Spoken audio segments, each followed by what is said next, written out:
Muchas gracias por la invitación a todos los organizadores de este evento. Uno aprende muchísimo de las ponencias de los demás colegas.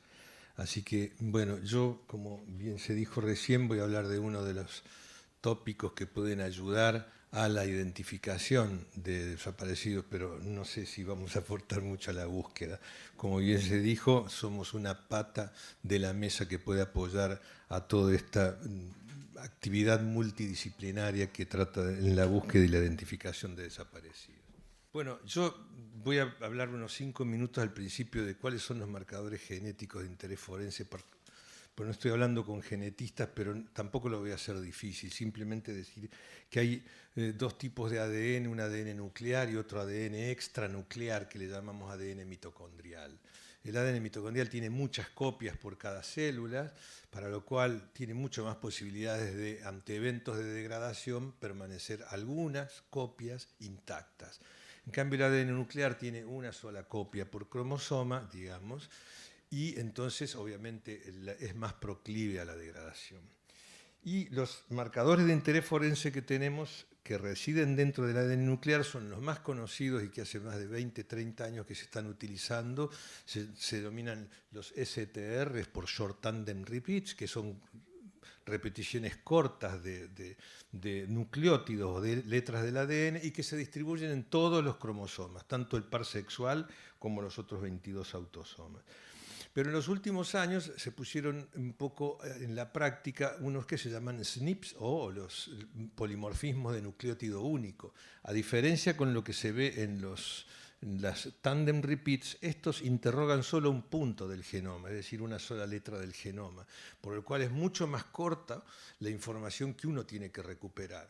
El otro podría estar roto por este lado y entonces se destruiría el marcador. En este caso es muy difícil que se destruya. Y tiene una particularidad también, que hay algunos marcadores por su distribución poblacional son útiles para identificar, otros son útiles para dar información del fenotipo de la persona, color de ojos, color de piel, color de cabello, tipo de cabello rizado, etcétera, que pueden orientar también en ciertos casos a la identificación, y otros también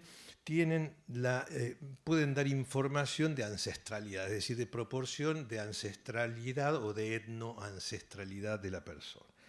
Lo mismo, hay un tercer grupo de marcadores que se llaman indels, que es también por el acrónimo de inserción o de lesión. En este caso hay un pedazo que está insertado y en el otro cromosoma no está, de modo que puede estar insertado o no. Y también tienen una distribución ubicua en todo el ADN nuclear y pueden ser para identificación, pueden ser para fenotipo o para ancestría. Y por último, el marcador que ya mencioné antes, que es el ADN mitocondrial, que es heredado vía materna, ¿no? Mostrarles simplemente este dibujo, que es un ploteo que los genetistas obtenemos como el final del trabajo en el laboratorio, que es lo que ese ploteo representa lo que a la derecha ven que es un perfil genético en el cual está representado por números. De modo que en un informe o un reporte genético ustedes van a ver este perfil genético, pero va a estar respaldado por ese ploteo que es el electroferograma. Acá señalé algo que es muy interesante, y es la expansión del tamaño de esos marcadores. A la izquierda ven 50 pares de bases o 50 letras del genoma, de modo que estos marcadores son mucho más pequeños, ocupan nada más que 50 letras. Pero a medida que se van yendo, los de la derecha ocupan 450 letras o nucleótidos del genoma. De modo que estos son más proclives a cuando haya roturas del ADN, destruirse. Y ustedes lo van a ver ahora, este es el desafío en la genética para identificar personas desaparecidas en larga data. Una vez descrito eso, vamos a hablar cuáles son los componentes críticos que nos afectan a la genética en su poder, en aportar una herramienta más en el proceso de identificación.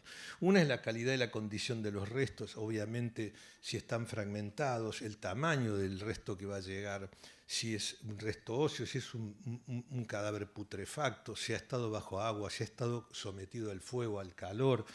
Si están mezclados, se van a requerir mucho más estudios de ADN para poder reasociar esos cuerpos. Eso va a impactar grandemente en la tarea del laboratorio y en el éxito de la producción de perfiles genéticos. Otra es la calidad y la cantidad de muestras de referencia.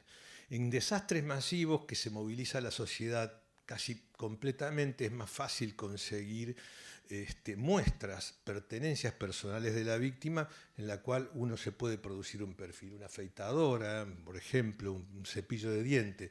Para dar una pauta de color, en el ataque a las gemelas casi más de la mitad de las personas fueron identificadas con pertenencias personales. Pero en proceso de desaparición forzada, en que se ocultan lo posible, es muy difícil contar con pertenencias personales del desaparecido trazables. Entonces se recurre a la segunda, que todo el mundo conoce, que es a familiares para hacer análisis de parentesco. Y por último, algo que impacta fuerte en los resultados de la genética es todo lo que es el análisis estadístico y el marco bayesiano. ¿Qué significa esto? Que en comparaciones masivas no es lo mismo una comparación masiva que una comparación puntual. Una comparación puntual podría ser un caso de paternidad en el cual tenemos un trío con una madre y un hijo indubitado y ver si el padre es el padre de este hijo. En situaciones masivas el número de víctimas va a impactar enormemente en el cruce de datos para encontrar un match fuerte que pueda indicar una identificación. Entonces, eso va a impactar enormemente en los valores estadísticos de a priori, que se llama. Para dar una idea, un valor de a priori es, si tenemos un caso cerrado con un avión que cae con 100 víctimas, la probabilidad de encontrar una de esas víctimas, que es nuestra persona de interés, intuitivamente ustedes saben que es 1 en 100. Yo tengo 100 cuerpos calcinados, quemados, quiero saber quién es Juan.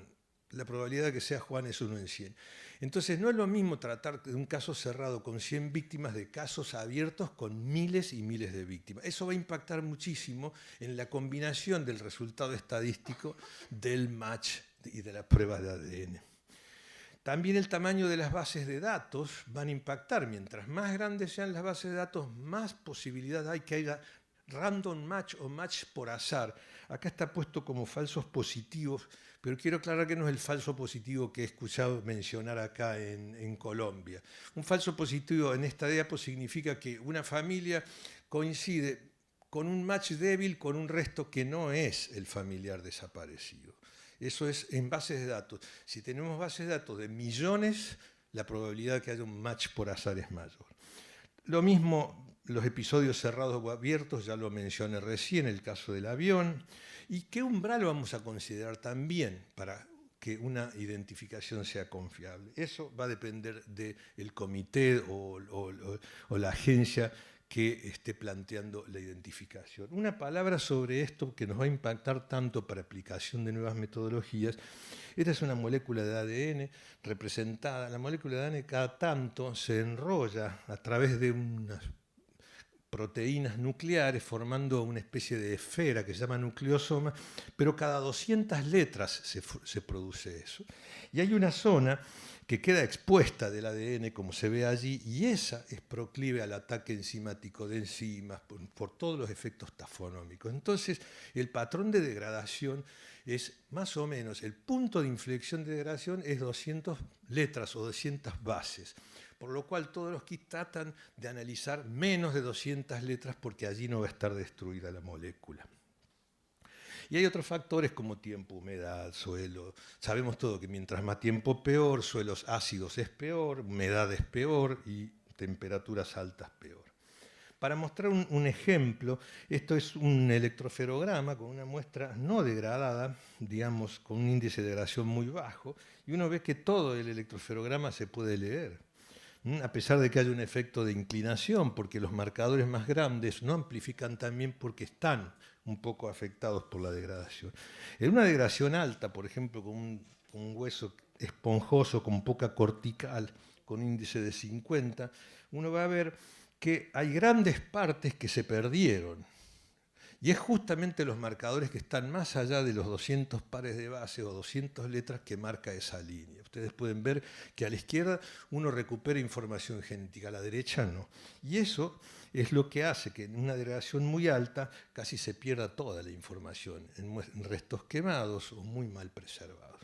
Un poco esto es, como para dar una idea, el problema que tenemos con la calidad de la muestra. pero también no todos los elementos óseos de un mismo esqueleto van a rendir el mismo resultado.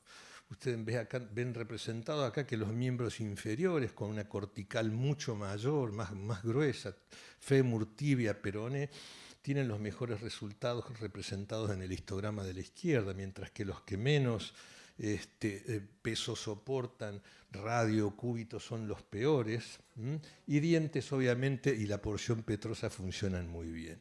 Es decir, no todos los elementos óseos van a rendir el mismo resultado en genética. A partir de este concepto que di recién respecto a la cantidad de letras que es conveniente tratar de identificar o nucleótidos, hubo una tendencia en analizar amplicones o trabajos con pedazos cortos de ADN. Nosotros hicimos un trabajo analizando SNPs sobre una muestra, como ustedes pueden ver, que tiene mucha información perdida a la derecha, en la cual se analizaron un indexplex de 38 marcadores indels, y fíjense que se recuperó toda la información en esos marcadores que expanden hasta 160 pares de base, mientras que los otros expanden hasta 450, excepto aquí que hay un dropout o una pérdida de información. Entonces, los marcadores pequeños rinden mucho mejor. Y esto viene para dar pie a las nuevas tecnologías que están analizando ahora el ADN, que lo que pueden ver como Next Generation Sequencing o NGS o MPS como Massive Parallel Sequencing, que son metodologías que permiten mayor profundidad de lectura, tienen mayor cantidad de información, ¿no? Directamente uno puede tener información de secuencia y de tamaño. Recién veíamos que el tamaño grande perdíamos información, o sea, medíamos nada más que tamaño. Ahora medimos tamaño, pero además lo que dice las letras del ADN allí, o sea, la secuencia. Se permite analizar cientos de marcadores en una misma corrida, y la tendencia es que a futuro probablemente se analicen miles, como se está haciendo en genómica médica. Lo que pasa es que en forense el material de ADN no es el material ideal que tiene una persona que quiere hacerse un panel biológico con una muestra de sangre. Estamos hablando de siempre material crítico, degradado, expuesto al fuego, años post-mortem. Permite análisis simultáneo de muchas muestras y además con amplicones pequeños, que es lo que decía hace un rato, la tendencia a buscar que la información sea la menor posible. Miren, un ejemplo es que nosotros, si analizamos más o menos 900 personas, vemos que un alelo que le llamamos número 20, como de esos los números que veíamos, 20 repeticiones, en realidad cuando uno secuencia, ve que no es un solo alelo, son 10 variantes alélicas que se distribuyen distintamente. Y esto tiene un impacto muy grande, porque la secuencia de cada una de esas 10 variantes es diferente y da mucho más poder de identificación. Fíjense, en un caso de una paternidad, por ejemplo, acá tenemos la madre que tiene un alelo 4 y uno 5, el niño ha heredado el 4, el padre es 7 y 8, ha heredado el 8 paterno. Teóricamente eso es una inclusión de una paternidad, coincide el 4 de la madre y el 8 del padre. Pero si secuenciamos, vemos que las letras y la secuencia del hijo no es la misma que del padre. Por ende, la conclusión es la opuesta. No es una inclusión de paternidad, sino es una exclusión, porque yo puedo ver aquí que ese gen de ninguna manera puede haber sido heredado del padre. Y esto, todo lo que es MPS, permite aumentar la calidad y la profundidad de la información. Pero hay necesidad de establecer nuevos estándares, porque todos los países han establecido estándares para los kits clásicos, los STR clásicos. Todos tenemos frecuencias en Colombia, en distintas zonas de Colombia, en toda América Latina y en el mundo. Pero esto abre un nuevo desafío que la comunidad forense tiene que empezar a plantear. Hablando de los amplicones pequeños, como dije recién, fíjense cómo un mismo kit desarrollado para MPS, las líneas verdes están todas por debajo de la línea de 200, que es el punto de inflexión, mientras que los otros, muchas de ellas en color naranja, superan el tamaño. Nosotros hicimos algunas experiencias con restos bien preservados, en los cuales habíamos recuperado los 23 marcadores de un kit clásico STR, 4 muestras que están en amarillo, que habíamos recuperado parcialmente información, casi la mitad de la información, 11 de 23 en la número 4, 10 de 23, 12, y unas mal preservadas que tenían muy poca información. Cuando se hizo NGS o MPS, se recuperó 31 de 31, es decir, lo mismo que en la otra, pero con 8 marcadores más. Pero fíjense en los huesos que estaban relativamente degradados. Casi 3 de los 4 recuperamos completa la información a comparación con los marcadores estándar.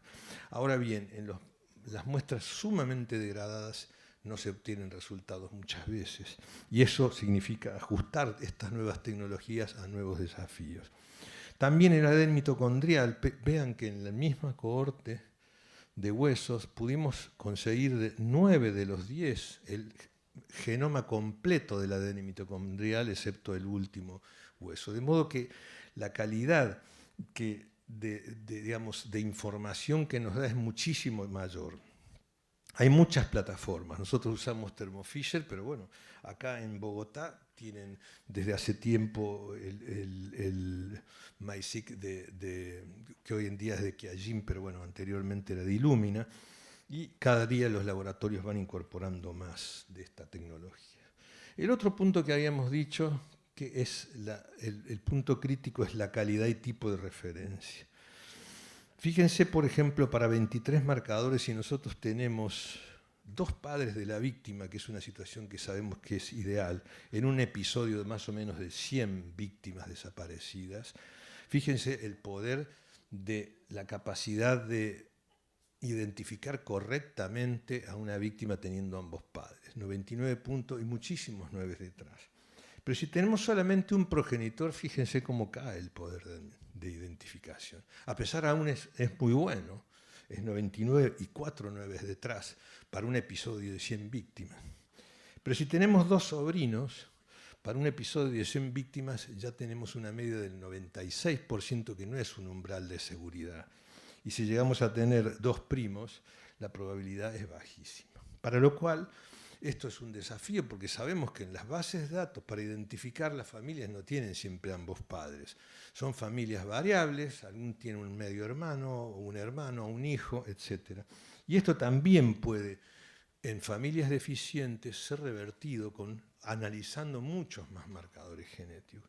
¿Qué pasa en familiares distantes? ¿Qué pasa cuando tenemos pocos familiares? Por ejemplo, un solo hermano del desaparecido.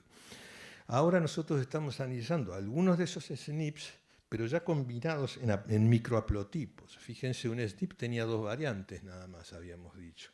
Pero si analizamos 3 SNPs pegados, ya tenemos hasta 8 variantes. 2 por 2, 4 por 2, 8. Y entonces la variabilidad es muchísimo mayor y el tamaño es crítico, 200 pares de bases, que es el punto de inflexión que habíamos dicho. Nosotros ensayamos el poder de discriminación y comparando, perdón, me pasé, sí, no, está bien.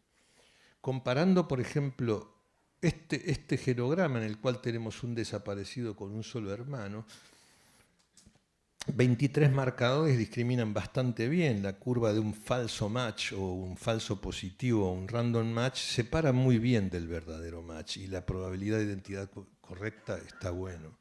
Con SNPs, con 90 SNPs, también está bastante bien.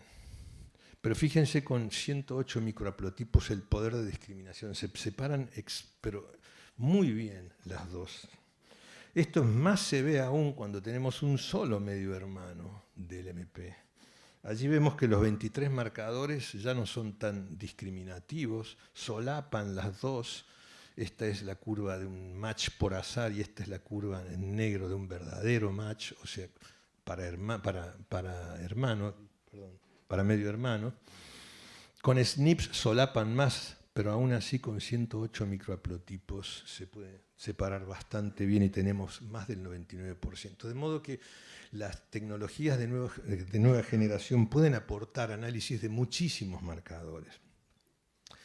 El último punto que quería mostrarles, no sé cuánto tiempo me queda. Ah, estoy bien, bueno, qué suerte. Es lo que hablábamos de, estaba medio agitado hablando, yo digo no me va a dar el tiempo. Pero bueno, yo no me quería meter mucho con las identificaciones a gran escala, ya habíamos visto que el número de víctimas va a impactar poderosamente sobre la probabilidad de identidad. Este es el valor del match de ADN que la probabilidad a priori que habíamos dicho, la posibilidad de que uno de los 100 cuerpos sea Juan, es 1 sobre 100 en este caso, eso implica que el valor del match ADN debe ser dividido por el número de víctimas. Entonces, si el número de víctimas es 100, hay que dividirlo por 100. Y si el número de víctimas es 10.000, hay que dividirlo por 10.000. Y eso va a impactar en la probabilidad de identidad. De modo que, en comparaciones puntuales, esto se asemeja a un caso de paternidad de solamente ver si el trío que se está analizando es consistente. Pero en comparaciones masivas, la imagen es más parecida a este rompecabezas, este gran rompecabezas que hay que tratar de comparar todas las víctimas con todas las familias y el cuadro es mucho más complejo. No me voy a meter mucho más en lo que es análisis bayesiano y voy a hablar de un caso de Argentina. En algunos quiero presentar lo de Argentina, que ya creo que Luis hablaste algo, ¿no? Lo podemos pasar, hubieron entre miles de desapariciones, 45 años han pasado, de modo que todas las fosas que son a tierra realmente han estado expuestas en tierra y es problemático para la genética recuperar ADN de allí. Y porque han pasado tantos años post-conflicto también quedan pocos familiares, de modo que está afectado doblemente por los dos puntos, la calidad de los restos y la calidad de las familias. Sin embargo, fíjense cómo cuando el equipo empezó a aplicar la genética en el año 2003, la curva de inflexión en la cual comenzaron a identificarse ya hizo un punto aquí de inflexión en esta curva de identificación. Cuando aplicamos la genética sobre casos con presunción fuerte que tenía el equipo ya, pero que no podía terminar la identificación utilizando genética. Luego, en el año 2008, se llamó a una gran convocatoria nacional que se llamó la Iniciativa Latinoamericana para la Identificación de Desaparecidos, en los cuales miles de familiares donaron su muestra de sangre y fíjense el segundo punto de inflexión, cómo comenzaron a producirse mucho más identificaciones cruzando bases de datos ante-mortem de familiares con bases de datos de perfiles post-mortem y conciliando con los datos que tenía ya acumulado previamente el equipo. Quiero hablarles de un caso que en la provincia de Tucumán, en el norte de Argentina, que se llama Pozo de Vargas. El Pozo de Vargas es un pozo muy profundo que se utilizó, tiene 3 metros de ancho y que tiene 40 metros de profundidad y se utilizaba para proveer de agua a las locomotoras de vapor en la época de la locomoción a vapor. Después, obviamente, dejó de usarse y, para darle una idea, tiene más o menos la misma profundidad que un edificio de 12 pisos de altura. Más o menos a esta altura, a esta profundidad, se arrojaron en los años 76, 77, una cantidad de cuerpos que las napas freáticas subían y bajaban, y hay hipótesis de que los restos fueron mezclados justamente por las subidas y bajadas de las napas freáticas. Y esta es una imagen de distintas etapas de la excavación arqueológica. Se recuperaron unos 38.000 huesos, se enviaron a genética 1.400 huesos, se pudieron identificar 149 perfiles únicos, es decir, los 1.408 perfiles reasociaban en 140 personas, 149 personas, es decir, una relación más o menos de 9 elementos que se analizaron por individuo. Y se identificaron un 78% de las personas, lo cual fue bastante exitoso. 116 de las 149 personas fueron identificadas porque tenían una base de datos bastante buena de familiares y unas investigaciones y unas bases de datos ante-mortem con información antropológica, información de los casos bastante bien llevadas. Sin embargo, 182 de las muestras no pudimos obtener perfil genético, que es un 12%. Y esto nos empezamos a hacer aplicando tecnología de nueva generación. Este es un caso, por ejemplo, que fue identificado. Es una persona que tiene 10 muestras óseas que reasocian, huesos de cadera, ambos fémures, tibia, 2 tibias, peroné, y un diente que se le recuperó completamente la información. Tiene 23 marcadores de STR de 23 analizados. Dentro de ellos había una cantidad de restos que también reasociaron, pero uno de ellos era un cúbito que, si bien se lo ve bastante bien macroscópicamente, rindió medio perfil, digamos, 10 marcadores. Para lo cual nosotros nos planteamos qué pasaría si la única muestra que tenemos para identificar es ese cúbito. Teniendo ya el perfil genético del individuo muy bien representado en los elementos con perfil completo, comparamos. Este es el electroferograma que logramos con tecnología estándar para el diente, que es completo, y que nos rindió un valor del match con la referencia que era el padre de 6 por 10 a la 8, que aplicando el a priori que tenía ese caso, que es casi 1 en 900, nos dio una probabilidad de identidad superior al 99,99,8. Pero si usábamos solamente el hueso, el cúbito mal preservado, en el cual se ve una cantidad de información que no se puede recuperar, el valor del match era del 92%, combinándolo con ese a priori. De modo que dijimos, bueno, ya tenemos el perfil genético, vamos a ir con secuenciación de nueva generación para tratar de obtener mayor información. Y acá les presento un electroferograma para estos kits de secuenciación de nueva generación, en el cual acá está el genograma para cada uno de los marcadores, acá dice CC, etcétera, no importa esto, pero ese es el genotipo para una muestra bien preservada, en el cual está muy bien equilibrada, ¿no? Analizamos 90 SNPs. Fíjense que la muestra número 2, la que estaba mal presentada, tiene algunos gaps, ¿no? Hay pérdida de información 1, 2, 3, 4. Se están presentando nada más que 20, no presento los 90. Pero se puede ver que aquí se recupera mucha información a pesar de que otra se pierde. Fíjense que con 90 SNPs pudimos lograr, con la muestra paterna, tener un valor en match de 7 por 10 a la 6. Que combinado con el a priori de uno en casi 900 nos dio una probabilidad de identidad de 99,98. Es decir, que si hubiéramos contado solamente con el cúbito, que antes nos daba un match del 92%, se pudo conseguir mucha mejor información. De modo que, como conclusión aquí, con STRs para esa muestra número 2 teníamos un 92% de probabilidad de identidad, pero analizando 90 SNPs llegamos a un 99,8 o 98%. De modo que estas tecnologías pueden ayudar muchísimo a mejorar perfiles genéticos o acumular mayor información. Y para terminar, quería decir algunas conclusiones y perspectivas de esto. Las nuevas tecnologías permiten analizar nuevos marcadores genéticos cortos. La esperanza es de que mañana tengamos paneles de 1000 SNPs o de 5000 SNPs que puedan generar una enorme cantidad de información, y aún en muestras muy degradadas, aunque se pierda la mitad de 5000 SNPs, vamos a tener información de 2500. Y si se pierde la mitad de esos 2500, vamos a tener información de más de 1000 tal vez, y esto va a permitir poder llegar a, digamos, a reducir estos gaps que tenemos en las fallas en la genética en material escaso o degradado. Tenemos mayor cantidad de marcadores que podemos incorporar en una misma corrida y puede resolver casos de digamos, familias deficientes. Pero necesitamos establecer nuevos estándares para las nuevas frecuencias de estas nuevas variables que acabo de describir.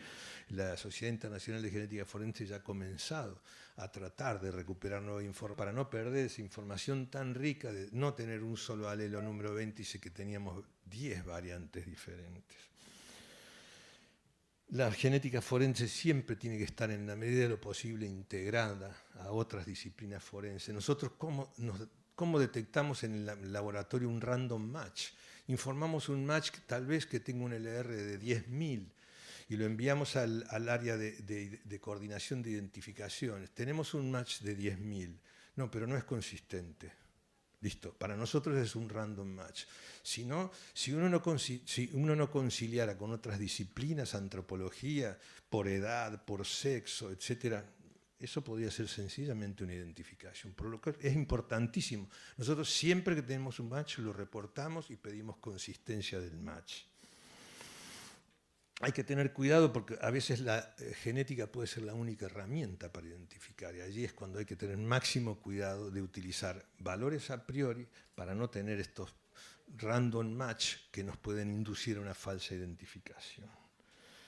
No siempre es posible obtener resultados en genética forense. Yo hoy escuchaba en charlas anteriores de hornos donde había gente calcinada. Nosotros nunca obtuvimos un perfil con ninguna metodología en un hueso calcinado.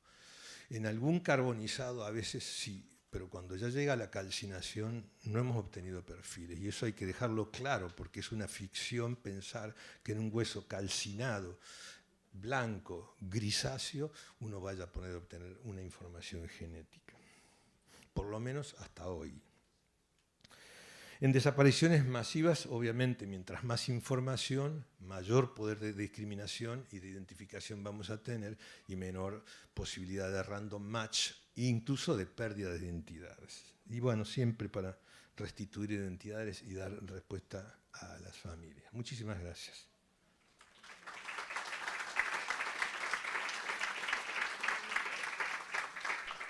Un poco para redondear la presentación de Carlos, para redondear ideas, me parece que es importante cómo él nos trae a colación todas las variables que pueden afectar la calidad del perfil, tanto sea del cuerpo o de la muestra ósea como de los familiares, todas las variables. Generalmente se piensa que es solo tomar la muestra y ingresarla a un aparato y nos va a dar un perfil, y sabemos que eso lamentablemente quisiéramos que fuera así, pero no, porque hay muchas variables. Y frente a estas grandes dificultades de la calidad de la muestra, ya sea del cuerpo, ya sea del familiar, pues obviamente la genética se ha visto en la obligación de innovar y pues nos trae con este sistema de nueva generación que es promisorio, que da muy buenos resultados, pero que siempre llamar la alerta que se nos dio en las sesiones de la mañana es que no existe el santo grial en ciencias forenses, ni existe en genética, ni existe en antropología, ni existe en ninguno. Entonces, como muy bien cerró su charla Carlos, a pesar de que tenemos esta nueva innovación que aún hay que trabajarla, igualmente sigue siendo necesario y perentorio hablar entre forenses y hablar entre las demás ciencias para poder realmente como dar respuesta.